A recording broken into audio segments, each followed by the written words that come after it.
Hiya, hiya. It's a Reynolds Wrap. Yeah, what? Well, come on, we're going to go back to New York. I'm taking the bird to New York. No, the bird doesn't want to go to New York. Bird can't stand pigeons. No one in New York likes pigeons. Why do they not like pigeons? The pigeon, well, I know why. See, I'm wearing this shirt here because she poops on me. And, it's all a matter of dressing for the occasion, which is to be able to wear poop and not have it show. And I remember when I got into the jewelry business, my daughter Mercedes is over in California. She's got a gift shop. Uh, I was going to open one in Palestine, but I think that's not a good idea right now. But she has a gift shop where she makes her own jewelry and stones and all this kind of stuff. And she was making stuff that's very relevant. I like the moose dung earrings, except when it rains. You don't want that. But there's so many good gifts that people are going to have for the next holiday. The next holiday is the freedom of the masks in New York. So they're going to make, I guess, handcuffs for people who've been taking things that don't belong to them in New York, like apartments, cars. No, seriously. We got a crime situation. You need Spider-Man. You need all the adventurers. You need the Marvel comics ought to be running the city. They should have somebody from we had Spider-Man on the show. I had him on my show when I did the show from Times Square in NASDAQ window. I was on NBC's Digital long before the peacock sprouted its feathers. A little jab in there. But anyway, when I did that thing, what? Peacock envy. It happens all the time with these birds. So I'll tell you something. The Spider-Man was around, hanging around, and so was the Naked Cowboy. The Naked Cowboy would be a pretty good mayor of New York. I mean, this is a city now where you don't have to wear your masks and you can take everything off now. Just get down to your underwear and go indoors and try dining. You're not going to get in. But New York is so fun. I mean, it's because it's crazy. It's just crazy. It's a crazy city. It has so much to offer to people who have money, and then who don't have money. We live off of the crumbs of everybody else in the city. It's a very interesting thing. Why is the bird in the cage? Isn't that interesting? Let me stop myself for a minute here because let me rudely interrupt me. You know, this this bird has been free as a bird, flying outside all over. I mean, there's no restrictions here. I'm in an aviary. So what happens? She goes in her cage. There must be some message here. No food in there. I mean, it's not food. It's not water. It's just simply incarceration. But she's abiding by the rules of the separation, the quarantine. This bird has been social since the very first day. Since she was in an egg, she's been social. We have no restrictions on no boundaries. See, that's why I turned out this way. I had no boundaries in my family. I had a lot of rules that I used to laugh at with my father. I'll never forget the time my father was a fighter, and I'll never forget when he, early days, a big champion, Golden Gloves, and oh boy, he beat everybody up.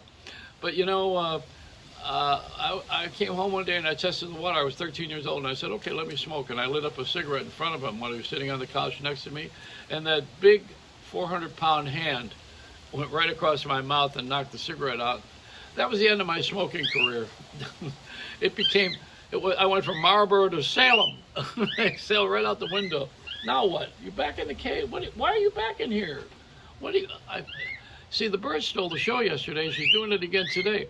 This is going to be a series. Actually, there was a movie called Bill and Coo. It was about trained parakeets. Fred McMurray was a famous movie star in the 50s. And they made a movie about birds, parakeets. And they did all of the acting in there, even before we had animation. And it was a beautifully done film. I haven't seen it since I was, 5 years old. But I don't know where the heck this film is now, but it's called Bill and Coo. We should look that up because that was so clever. There's been so many inventive things that we have in our society. And we've stifled it a little bit because we got into issues. If you leave it alone, it'll grow. It's unbelievable how the analogy is always the cocoon with the birth of a butterfly comes after the struggle.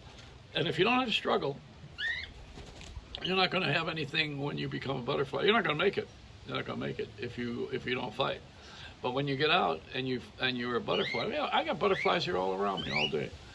And you know, it's a wonderful thing to see the expression of nature and all of the things that happen when we leave things alone.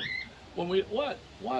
I'm leaving you alone. Is that what you're squawking about? She's been doing that lately. You know, as I talk, she talks. We got to take turns. No, I have had a series of things happen to me during this pandemic that I would like to share with you. One of them is I've done nothing for a year and 5 months. All I did was eat, cook, eat, clean, do laundry. I'm ready for prison. I'm qualified. I could do all these things now. I know I'm going. All right, I'll say goodbye. So it's been enough already. There's no news today. Nothing terrible. There's all these police reports and girls wearing bras doing the weather forecast, which is not a bad thing in Florida. They always have. The more naked you can get, the better off it is for old people. You know, you got your tongue in your shoes going. It's going to be 90 degrees.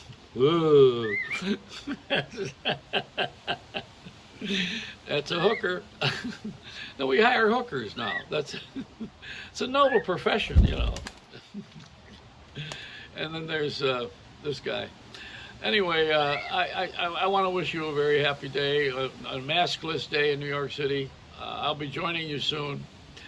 But I say that to all of my friends who've died too. Oh, incidentally, I lost a very good friend yesterday.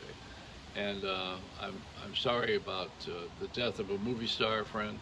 You know, this is sad because you get to be a certain age and people start going. I said to my friend, you know, one of my other friends who's my age, I said, geez, you know, they're all going. And he says, yeah, but you're not. And I said, there's a marker on me somewhere. You know, but it's not pleasant, you know, but I know what's going to happen to me. See, in the Catholic religion, they have purgatory. You don't go directly to heaven and you don't go to hell. You have to be purged of all of your sins and all of your shortcomings. So I said, leave it to the Catholics to have a halfway house. You know, I mean, what is this, Betty Ford? Oh, if you're old enough, you remember what that is. Okay, it's a Reynolds wrap. That's it. Now the bird's quiet, see? Now she let me talk. And I'm out of material. Thank God.